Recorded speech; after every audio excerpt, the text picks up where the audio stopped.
Welcome to the Bastei experience. For the next 5 minutes, you'll be going on a unique journey back in time. You'll be traveling back to 16th century Nijmegen to see it come to life and defend itself against the violence of war.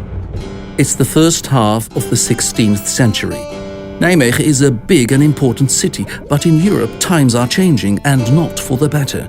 Charles V is steadily extending his power in Europe, but the Duke of Guelders is fighting to secure his dukedom. And this means war. As a consequence, many cities are starting to improve their fortifications, including Nijmegen. At this time, Nijmegen is defended by high walls, towers, gates, ditches and moats, and of course the river Waal. Besides the Valkhofburcht, there are dozens of gates and towers. We are showing you the main ones. Take a look.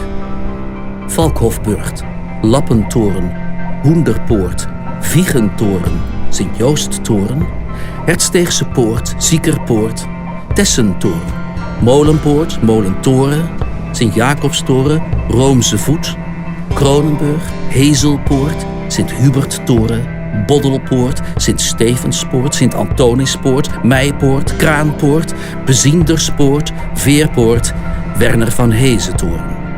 But because cannons are getting more and more powerful and are being used on a massive scale, the towers and walls are no longer strong enough.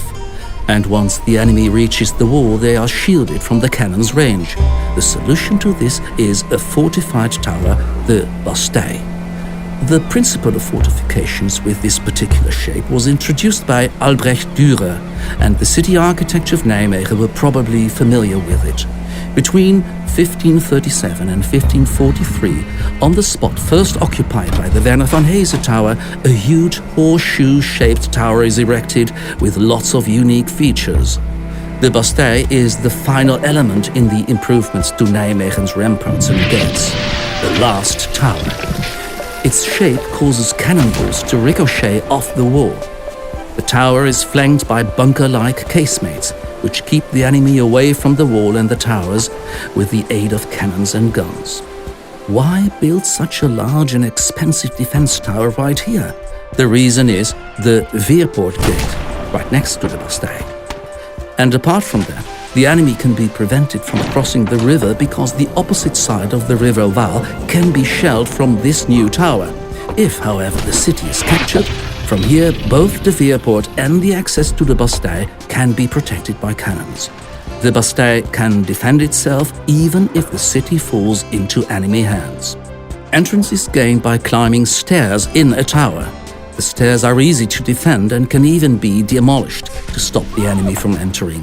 When the enemy breaks down the door to get in, the enemy cannonball will ricochet off the sloping back wall, thereby destroying the stairs and blocking entry to the tower. Clever. Here, on top of the Bastei, are the big cannons. These are heavy cannons capable of shelling the opposite side of the Waal. There's also a turret.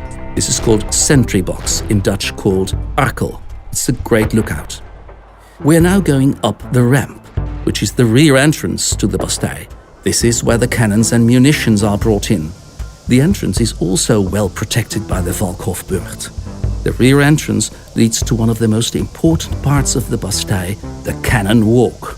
As you can see, it isn't easy finding your way around this type of fortification.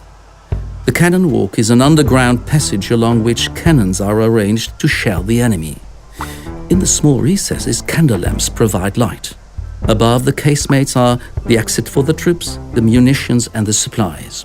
The flue pipe in the firing recesses is an unusual feature which quickly channels away the smoke from the cannons.